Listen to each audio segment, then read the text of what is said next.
Yes, hello, this is a hostile takeover.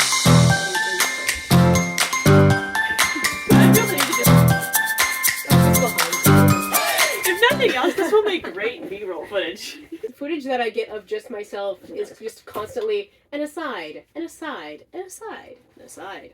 Change my shirt. We can't be a Caucasian and wearing white. Time to be goth. We're thinking too much. Larry, tell me about your father. I love my lips. I have no idea how to start this conversation, my guy. Character likability is Yes. the conversation of the day. It is. Character likability versus lovability. Opinions. Lovability versus tolerability. Because it's not... Ooh, yes. Because, like, you have to write characters that are absolute jerks sometimes. You have to write characters who are unlikable. However... Archer. Sometimes their unlikability is the point. There's something wrong with them. We have to care about what that wrong thing is and what they do for the plot. They're not just there to be annoying. I read Carrie. I loved Carrie. Because it's short. It's short, it's punchy. Everyone's terrible. But they have stuff going on that's not just banal. I would argue also that everybody in Carrie being so awful is the reason we like Carrie, because even Carrie is awful. Carrie is, strictly speaking, a pretty unlikable person. However, because the bar is so freaking low... Yeah, and she is unlikable in a way that asks us to be compassionate. She's pathetic, is what it is. Yes. Which actually, okay, so I have such a tangent to go on here. Every character falls somewhere on an X and Y axis of likable to unlikable, lovable to pathetic. Because there is no unlovable. Unlovable is too close to unlikable. Patheticness can also work. The one place where you don't want them is unlikable. Unlikable and pathetic. Yeah, unlikable and pathetic, which is where you get Bella Swan. Nobody likes Bella Swan. She is, strictly speaking, she is a really morally good character, I guess. Her morals kind of don't come into play. But she's not a morally bad character. It's just that she's both unlikable and pathetic and unrelatable all at the same time. Like, she is the triple threat. The movies are Laughing worse. Bella has her teeth taken out, basically. She is a fantasy protagonist who is driven by something she wants. And that her wanting things is actually what keeps the books going. In that way, she actually manages to be a decent book protagonist, where she's actually managing to drive the story. It is a character-driven story. Movies kind of make her a character things happen to. It's an entirely different conversation, but I'm going to say the thought that I'm thinking while I'm thinking it. They're trying to weed out the unimportant stuff to make it more streamlined for a movie, but they weed out so much that they're taking out the wheat as well. They're not just removing chaff, they're taking out wheat. Yeah. Some of which is very important. Ah, sounds like food. We'll come back to this. We'll come back to this conversation. Smash Yeah, cut, more brain black power. screen. And we're back. Bah. Look at our cute little kittens. It's a metaphor. Yes. It's visual storytelling. We love that. Literally, though, there is a metaphor here that I cannot grasp, but I see it. The metaphor for my insides is opposed to my outsides. We were talking about what characters we like versus characters that are morally good. Them being morally good, not equaling them being a favorite character. Yeah, because some people can be theoretically good, but dull as doldrums. Like, Yeah. what's her name from that movie last night? The older lady in Emma. Because there's nothing she's doing not wrong. unpleasant. She's not doing anything wrong. However, she is becoming a nuisance, though. she's a nuisance because she is not particularly interesting. She's entertaining, which is why we can tolerate her. Well, she's entertaining from afar, which is why we can tolerate her. Yes. I think if we were in the same room, we might feel the same as Emma. Which is why that subplot works so well, because Yeah. it's completely understandable. And Yeah. yet, Most of my favorite characters are not strictly good people. From a purely fiction-based perspective, it's because the characters who don't strictly do right all the time, but they do wrong in an interesting manner, are far more fascinating. For example, Assassination Classroom is a show that Rachel got me into. And first of all, she 100% called in on which one was going to be my favorite character. And when I got to the episode where this character was introduced, I felt so shamefully known that she knew the murder child would be exactly up my alley. At the same time, Karma, favorite character.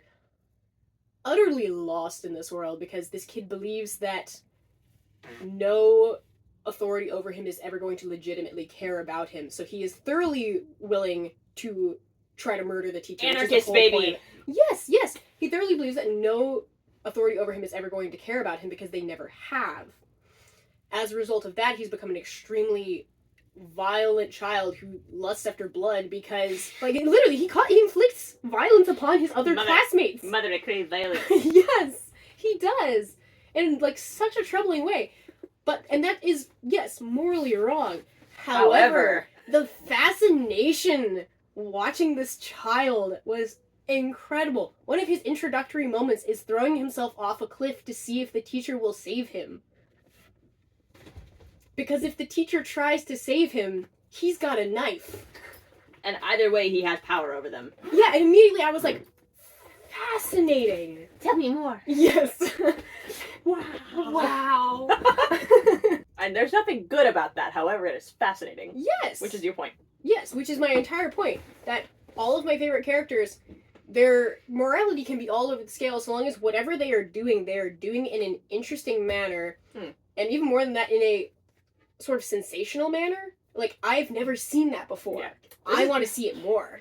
And this is where we get into fiction is not real life. Because things that work in storytelling do not work ideologically.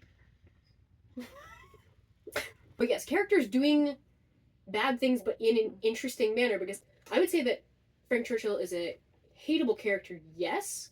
But he's so interesting. But because of his winsomeness, he's so interesting. He comes into the scene with good humor and fun, and you've been wondering about him this entire time. Yeah. And reputation and that light in his eyes, and yeah. He's big old ears. His big old Dumbo ears. Entirely different tangent, however, knowing a bit about Regency social rules made watching that so interesting because there were so many rules being violated at certain times. Just the scene in the carriage with Emma and Mr. Elton.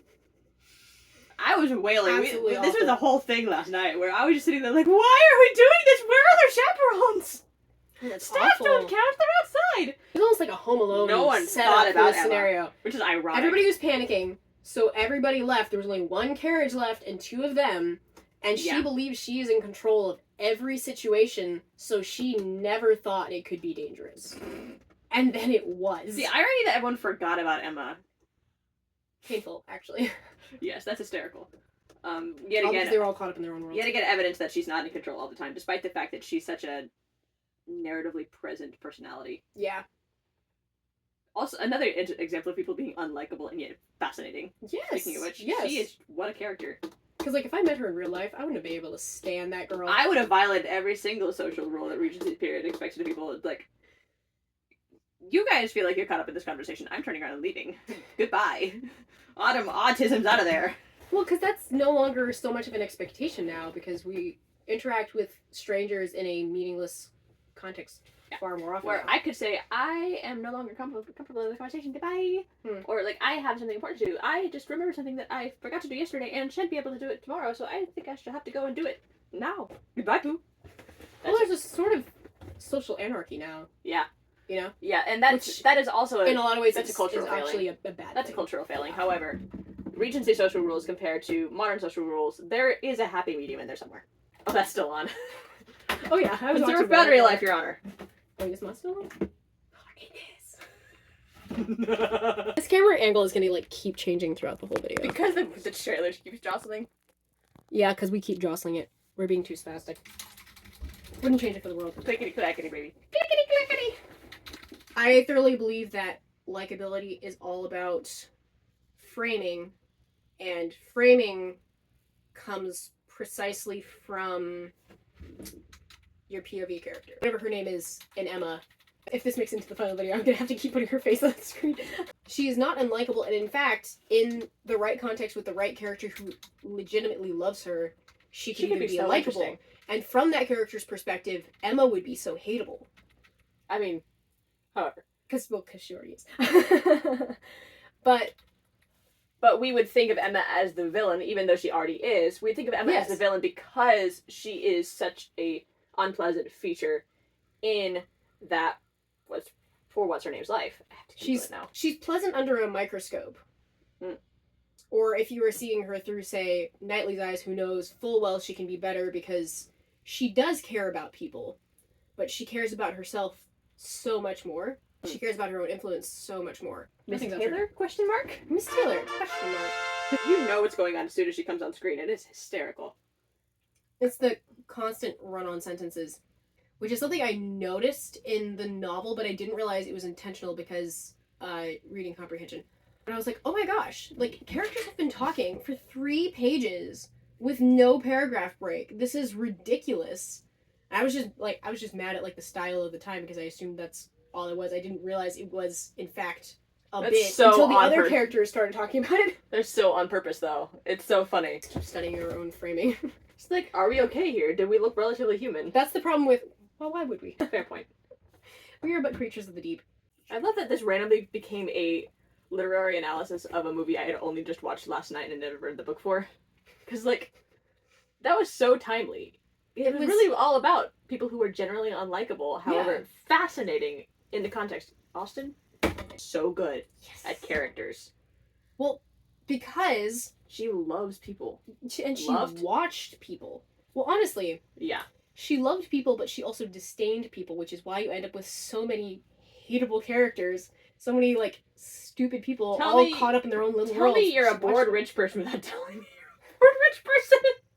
This is a woman who just lived and wrote books anytime she wanted to as a spinster for her whole life. She had money. She had much money. She was a gentlewoman, or like a gentleman's daughter, I guess you could say. Yeah. So, like, she had, her societal expectations were, mind your own business, write books, because she didn't have to do anything else. She was sorted. On the one hand, goals. On the other hand, there had to be a considerable amount of loneliness and discomfort that comes with that. Yeah. Fascinating way to think about it, because she really did have disdain for people in the most fascinating way possible. Kind of creating her own likable character of her own. Hate people, but at least make it funny.